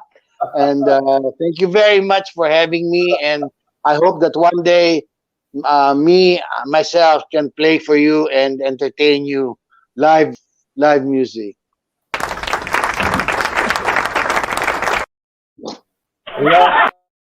Hayaan mo, Bong, pagdating namin ng 1 year, kasi wala pang 1 year itong ating Barkadahan Barangay show. Pagdating namin ng 1 year, mag-iisip din kami ng magbibigay ng mga award sa mga naging guest natin dito. So, you're on the running, ha? Isa ka na sa mga Anyway, maraming salamat, Mr. Bong Soto. Buhay ka at just give me a call, Jover, when you want me to play or when you want me and my sister to play. We will play for you anytime, okay? Yes, i-organize natin si Celine na siya naman ang ating ma-interview next time. Mabuhay. Okay, no problem. Okay. Thank you very much. Okay. Salamat po, mabuhay tayong lahat.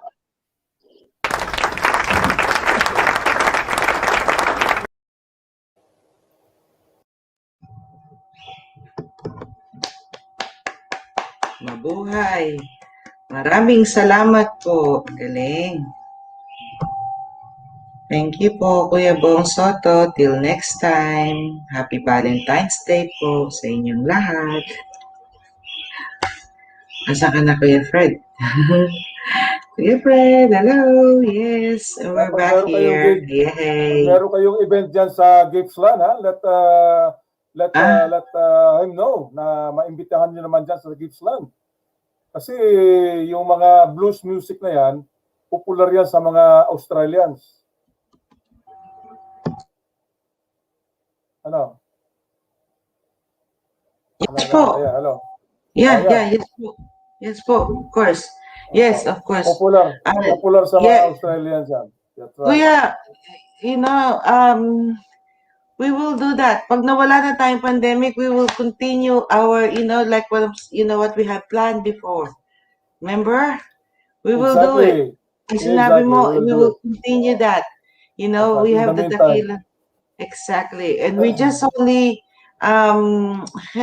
praying na matapos talaga itong pandemic na to para talaga matuloy natin ang ating proyekto. Kasi this is a big project. And then, to all the people that we have in this Barkadahan sa Barangay, live online, yes, live online, and of course, ang ating mga katropa dyan sa buong Melbourne, sa buong Gippsland, they're looking forward yung ating yung inaabangan nila yung anniversary natin. Of course, sasabay natin yung anniversary din ng Filipino radio program sa Barkadahan Forever. Never. Wow! That'll be good. Of course. Of course. At sabi ni Eva is, oh no, my niece lives in Japan. We hope naman, Eva, na hindi affected yung niece mo doon. So, Japan is a big country. So, anyway, let's greet yung mga Dabarkats natin na nagse-celebrate ng Valentine's ngayon. Happy Valentine's Day! Okay, Valentine's. Happy Valentine's. Happy Valentine's yan. Okay. Kay Anthony Crisostomo. Okay. Saka kay Luz Garcia. Happy Valentine's. Ano pa ba? Yung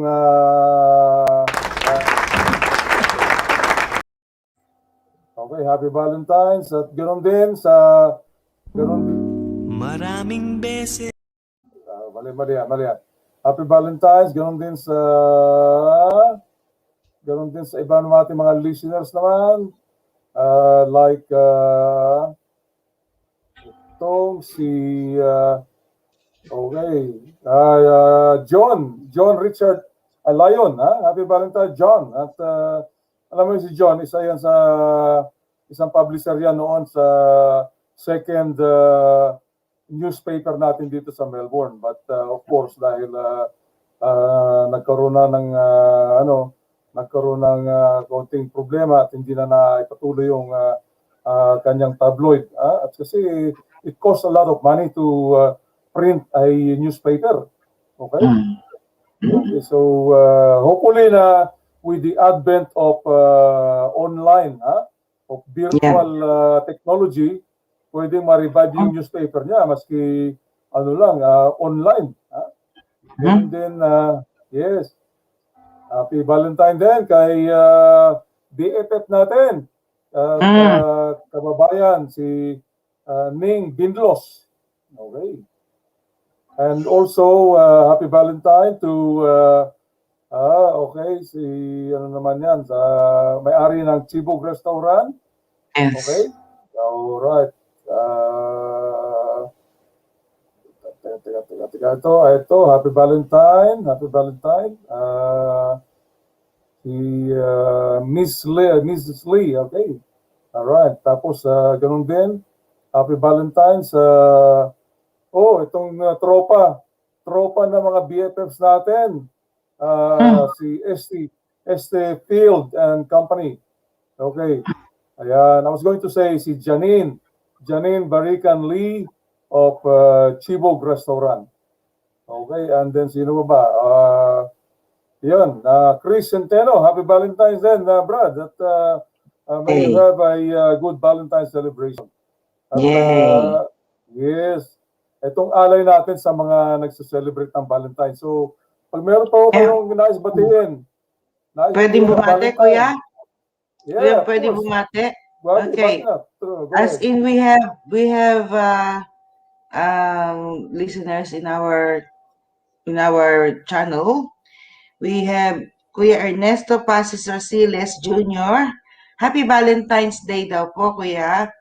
And Sis G. And then Kuya Jun Ramirez, Happy Valentine's Day, Sis. And then nag-joke siya kanina nung yung sinasabi natin na American Indian. It's American Indian mango daw. Hehe.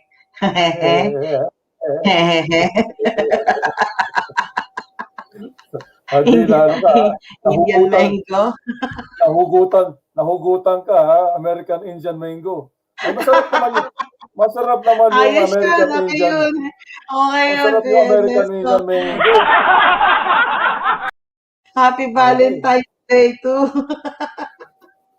And of course, Kuya William Basil, yan, magandang hapon po. At saka po kay Sherwin Marcowi, Happy Valentine's Day sa inyo dyan, Bunso. Happy Valentine's Day din po kay Ate Angel Tishum ng Hong Kong. Happy Valentine's Day din po para kay Ate Lutz. Teka, nawala ako. Ang galing! Sandali po. Nawala ako. Tikot kasi. Ayan po. Happy Hearts Day po kay Menji Laguardia and Bebet Lagak Laguardia. Ayan, mga in love yan. Okay? May lababo. At Happy Valentine's Day din po kay Sis Joy Zamora. O, diba? Enjoy the days daw po, everyone. O, to all my love of my life out there. Happy Valentine's Day. Enjoy the day, guys. Love of your life, ha? Love of my life. Ika nga. That's correct. Ang sweet. Tapos, bigyan natin sila. Yeah. Yes. Ito pa. Meron pang dami, ha? Nagpapabati. Happy Valentine's Day po. Galing po kay Ate Vicky Ginaldo and Kuya Ay naku, wala na yung sakit. Teka muna naman, sandali po. Yan. At Valentine's Day is not just for lovers. It's also for friends who love each other. Happy Valentine's Day, my friends. O, di ba? Gandang message ni Ate Vicky. Yes, eh. Tsaka po siya po ang may bahay ni Kuya Tony Arsenal de la Peña. Yay! Kaibigan din po siya ni Kuya Pinoy, Kuya Arlan, ka-Pinoy natin. Tsaka, yes. Oh, Kaibigan po siya. nanonood Kasama sila sa broadcast. Yes po. Brother And Ernest shout out Tanyag. po. Yes, ang dami nakikinig sa atin. Thank you. At saka, shout out din po kay Ate Lisa. Kahit na hindi siya nakakasali sana sa atin, kahit man lang sana makinig sana siya. So, sana naririnig niya ang panawagan natin. Happy Valentine's Day, kapatid! Diba? Sana Happy Hearts Day, mga kapatid. Well, we'll just hope na safe naman yung lugar nila sa Osaka. Yes, Hindi pa sinasabi. pinasasaya natin lang siya. Yeah, that's right. Pinasasaya natin sila. At saka si Ate Evangeline Ulanday na Marikina. Marikina.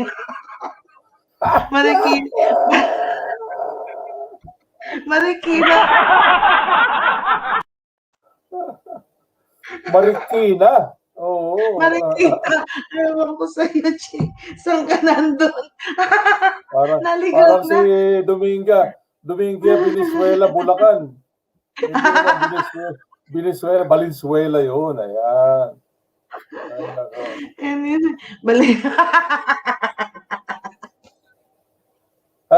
Valenzuela, Bulacan. Ano ba yan? Nakakaloka. Anyway, kay Sis Joy Octaviano, Ate Mapet Alvin, Kuya Alvin Aragon, Agustin, Happy Valentine's Day po sa inyo. Ate Ludi Marasigan, Ate May Soriano Riwano, Happy Valentine's Day din kay Jerry the Boy and SP and Batalier. Yan. Ang dami nila. Diba? Dapat. Yes, salamat po sa inyong lahat. At Nanette, Ate Ninette, Sis Ninette. Happy Valentine's to all. Happy Valentine's Day sa inyong lahat. Sana'y maligayahan ang inyong mga puso. Ay, di ba, mga puso. Di ba? Kuya, dahil pusa. Kuya, belated belated happy birthday na po sa inyo. Pasensya na po, hindi ko kayo nakasama for the last how many weeks. Alam niyo naman po. Last year pa yun. Hindi last month. Last month. Hindi, kasi nung lumagpas ako ng 50 years old, hindi ko na celebrate yung birthday ko. Ganun ba yun? Thank you very much. Anyway. Anyway, meron nalimutan na, nawala na siya sa kalendaryo. Forget about it. Nawala na sa kalendaryo. Alam mo yung kalendaryo, meron yan, di ba? Meron 365 days, di ba? Yes po. Kalendaryo. Opo. Pagka nawala ka talaga sa buong kalendaryo, ibig sabihin, long life ka. Anyway, kaya na. Wala ko, bababay ka na sa mundo Ang ganon. Meron tayong research na magandang bagong kanta about Valentine. Let's dedicate this to all. Kala ko kay Martin Okay. Each day for you, each day will you become a Valentine's, Okay. Yun. Diba? Hanapin mo, tutugtugin ko muna to para sa mga Valentines, Dabarkat, BFF at sa mga kabarangay natin. Apa.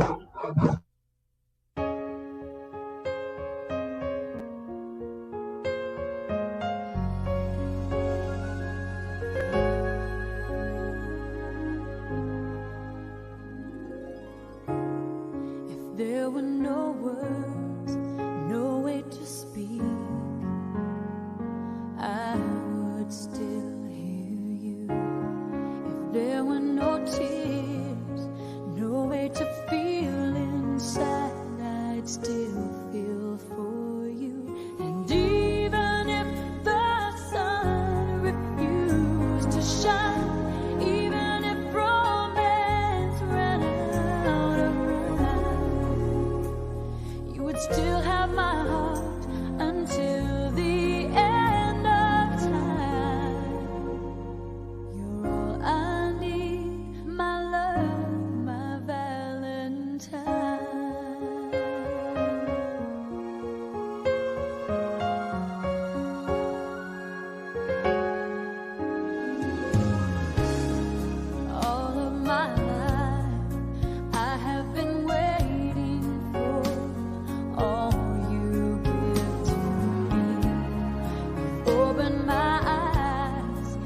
shown me how to love unselfishly.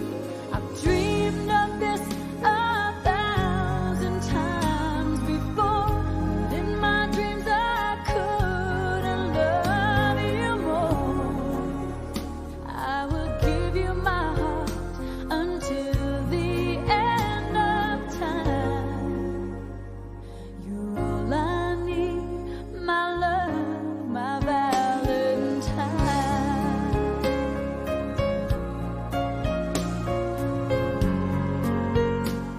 La da da da da da.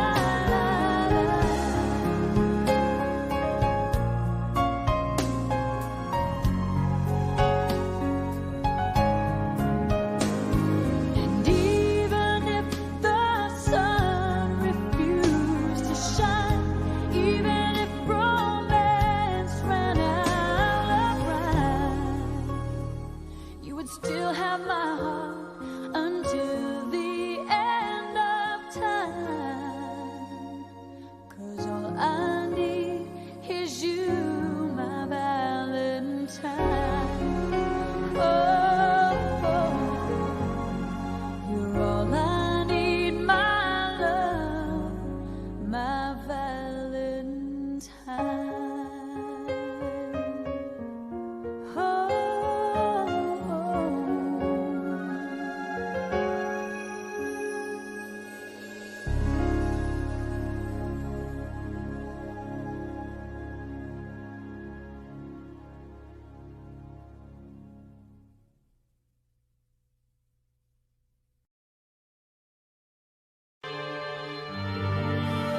My funny Valentine, sweet comic Valentine, you make me smile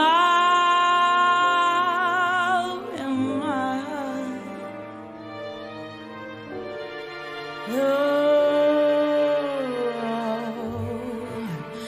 Your looks are laughable,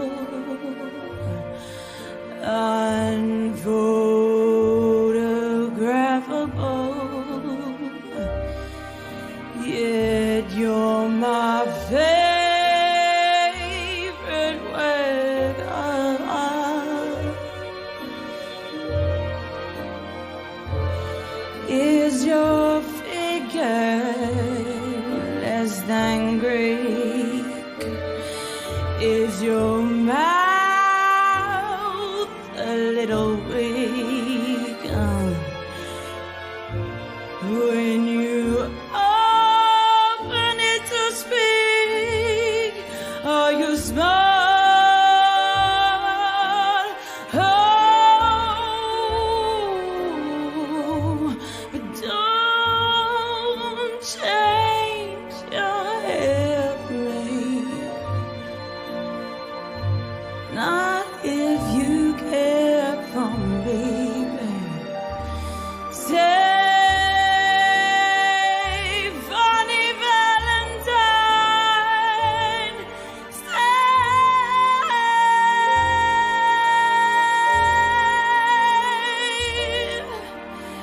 And each day is Valentine. Stay, funny Valentine. Every day is Valentine's Day.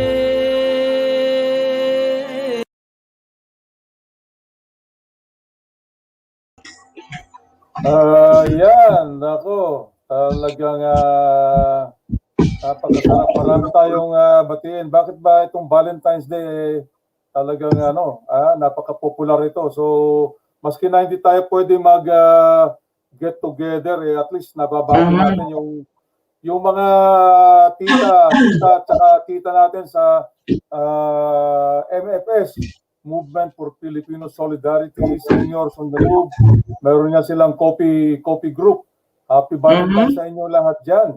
Yes, happy Valentine's Day po sa inyo. From the heart. From the heart. Happy Valentine's Yung mga Day. young ones na young at heart. Yeah, yung mga young. Okay. So, teka, ano pa ba tayo? Buwan ng pagmamahal. Kaya love you all. Pagmamahal, okay. Yes po, love. Buwan ng love. Kaya share the love to everyone. Yes.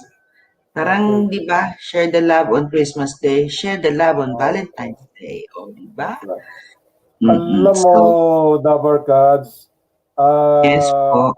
Yung itong pandemic, medyo may maganda ring na itutulong sa ating Victorian state of Victoria. Opo. Kasi naka-lockdown lahat ng tao,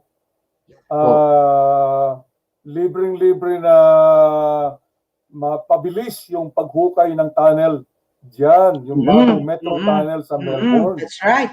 Oo, so walang sagabal sa kanila, walang masyadong traffic, so tuloy nila. So nakakahabol sila, naihahabol nila yung kanilang deadline. Oo, so malamang na pagkatapos nitong pandemic at baka yari na rin maayos din ang kali. Oo, yari na rin yung tunnel, metro tunnel. Yes. At lalo na kayo dyan sa La Trobe, sa Queensland, pag pupunta kayo sa airport, tuloy-tuloy na kayo. Wala na kayong dadaanan na wala na kayong dadaanan ng mga maraming stasyon.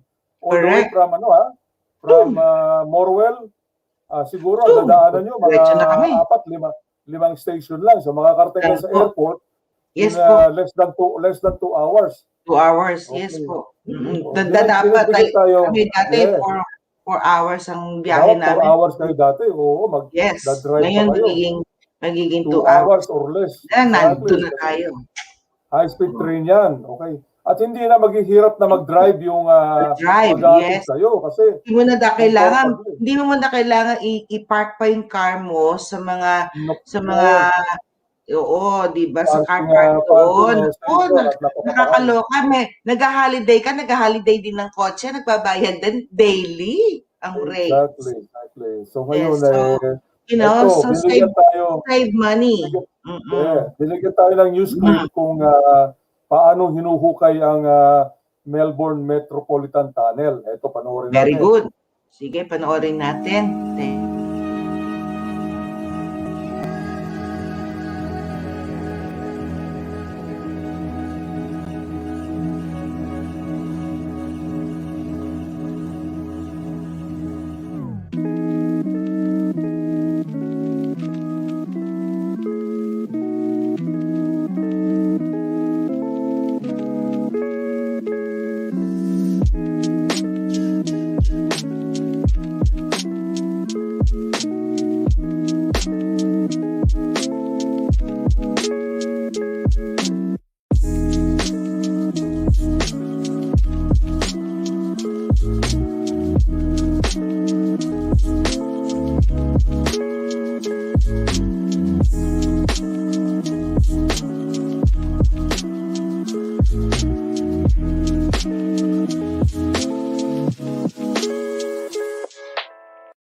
Wow. Yeah, napakaganda.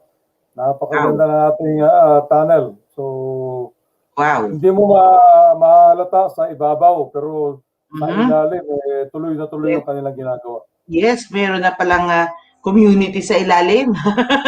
Oo, meron na community. That's good. That's very, very, very good. At sa Victoria yan, ha? Sa atin yan. Sa Melbourne yan. Melbourne, yan. Sa ilalim ng... tapos, ano po ba? Yung... ito naman nangyari naman ito sa Adelaide, Dabarkad, nakakatawa. Ito naman nangyari sa Adelaide. Di ba yung mga Greek, meron silang Greek Orthodox, meron silang tinatawag na yung cross, golden cross, hinahagi sa tubig. Okay? Hinahagi sila sa tubig. Tapos nag-aagawan yung mga deboto ng pag-retrieve ng golden cross. Meron yatang isang mama doon na hindi naman kasali, hindi naman siya nag-register na makikipag-agawan, biglang nandaya at nandun sa ilalim ng pier, nung hinagis nung Orthodox priest yung cross, unang-una sa nakaagaw. Kaya medyo nagkaroon ng konting napatawanan, pero eventually na-resolve din. Ito sa Adelaide ito. Alam mo yung Adelaide, yung that's right, meron silang tinatawag dyan yung kanilang ano ba yung beach nila dyan. Ito. It's usually a peaceful ceremony, but one man quickly found himself in hot water. He was the first to retrieve the cross thrown off Glenelg Jetty as part of the annual Blessings of the Waters. The problem, he didn't play by the rules. He wasn't registered to participate and he gave himself a massive head start, rushing in from underneath the jetty instead of starting with the other hopefuls from the shore. He continued to insist he was the rightful victor and that he should receive a gold cross necklace, as is tradition for those who come first, or else. Church officials tried to convince him to give their cross back. You did retrieve it legally. No, you didn't. But he couldn't be persuaded. If you're going to sit in the way to drop you in the head, that's not fair. Even boos from an angry crowd didn't make him back down. No, let's not do this. This is not Christian in any shape or form. Two wrongs don't make a right. There's rules and regulations in this game. Like And he cheated. And he cheated. It's like going to run a 100-metre race against Usain Bolt, but you're right at the finish line ready to go, and it says 100 metres back. Oh, I beat Usain Bolt. Eventually, police took over negotiations, questioning him at a nearby bar before peacefully retrieving the prized possession and giving it back to its rightful owners. You know, may the Lord bless him, and, you know, we wish everyone a happy new year, and we hope this doesn't happen again. Police say the man won't be charged and that he simply didn't understand the protocols. It wasn't the only unusual sight at the annual ceremony. The bishop, who was currently quarantining after a visit to Sydney, was given an exemption to attend the event with special requirements. He had a police escort and was followed around with a rope to make sure he kept his distance. Elise Baker, 7 News.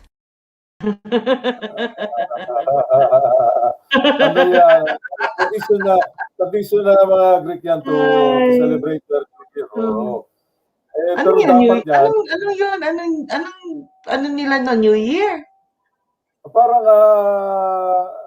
I think so kasi iba ang kalendaryo na ginagamit ng Greek, I think so. At or kung hindi man, it's their celebration to greet the New Year. Meron silang tradition na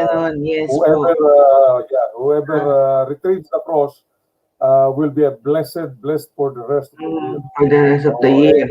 Kaso, itong si Kulokoy, nandun pala sa ilalim ng pier. Oo, talagang gusto mandaya ng loko dahil alam mo naman. Obvious naman na nandun. Na may nakatingin sa kanya. Hallelujah. Anyway, kala niya makakalusot siya. At saka yung Golden Cross naman na yun, hindi mo naman iuwi sa bahay yun, ibabalik mo dun sa... Yes, pero bibigyan ka. Yeah, pero bibigyan ka nila ng Golden Cross. Oo, nakapalit mo. Yes, ano nun, dahil ka nga nanalo. So, meron kang Golden Cross. Pero, kaso, hindi ko nauwi sa kanya, paya siya eh. Nung pulis na kumuha eh. Aloko. Ito, tayo naman sa Filipino community, dapat Ano po? Magkaroon din tayo ng tradisyon na yung pag New Year, paramihan ng kain ng lechon. Paputo ka ng egg. Yun lang hilig natin yung Paputo ka ng leeg. Oo, paputo ka ng leeg. Yan ako. Anyways, tradition. New Year puto ka ng leeg. Lechon. Loka yan. Ay. Anyway, nawala yung boses ko. 6:70 pa. Okay. Paalam na tayo. Valentine's Day na po. At marami pong salamat sa inyong lahat na sumali sa amin dito. By the way, before tayo matapos, babatiin ko lang po ng Happy Valentine's Day, si Kuya Buddy. Yes, buddy. Buddy Twas, California, US of A. Yay, Happy Valentine's Day po, Kuya Buddy Twaso. I hope safe kayo dyan, buddy. Safe kayo. So hopefully safe and sound. And, yes po. And of course, Happy Valentine's Day din po daw, sabi ni Sis Joy Octaviano. Yay! Happy Valentine's Day. Thank you po. Then, si Sherwin Marcoui. Good afternoon, Australia. Happy Valentine's Day sa inyo. Hey, thank you. Yan, maraming po salamat sa inyong lahat na tumutok dito sa amin ngayong hapon na ito ng linggo na Valentine's Day. Hanggang sa muli po, kami po ninyo isasamahan ni Kuya Fred at dito pa rin sa ating Barkadahan sa Barangay Live Online. And of course, huwag niyo pong kalimutan sa Friday po, kahit po kami hindi niyo nakakasama ni Kuya Fred, so far so good. At meron pa rin po tayo kahit paano handa sa inyong programa. Friday talaga si Philippine natin kasi bukang baka naka-lockdown pa tayo nun. So sigurado masasamahan kita nun. Yes po. Oy, sana nga hindi na kasi no Wednesday na lang. So, mag-iingat po kayo, stay safe and stay healthy and keep away from anything. Then wash your hands and please take care, everyone, and God bless you all, everybody. Happy Sunday po and happy Valentine's Day. And those po na may mga mahal sa buhay na naiwanan sa Pilipinas, naiwan sa Pilipinas, ito na lang, yung gunitain ang kanilang alaala at happy Valentine's. Okay, Double Cubs, see you later. Yes po. Bye po. Salamat. Bye-bye. Thank you, everyone. Bye. Happy Valentine's Day. Maraming beses na kitang nilayasan, iniwanan at ibang pinuntahan. Parang babaeng ang hirap talagang malimutan.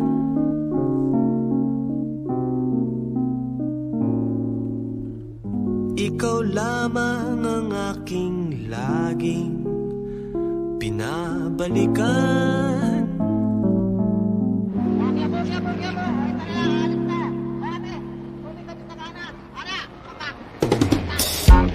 Manila, I keep coming back to Manila.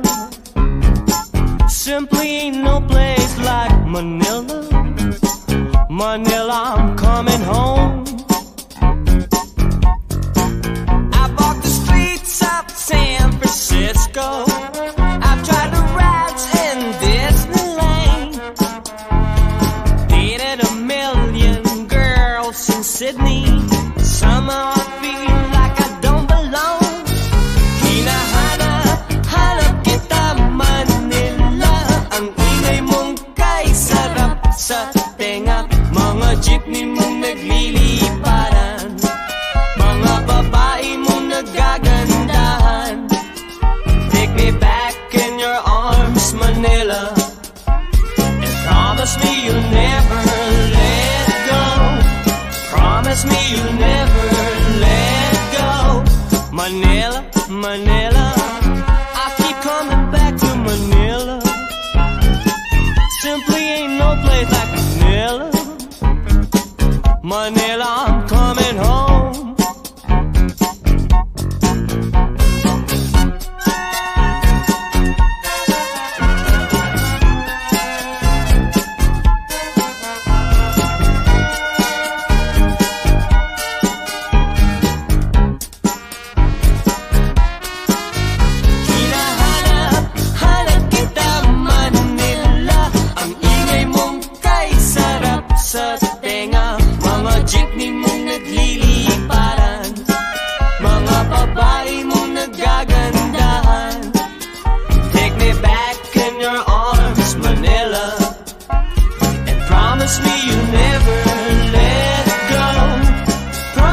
we'll never let go. Manila, Manila, miss you like hell, Manila. No place in the world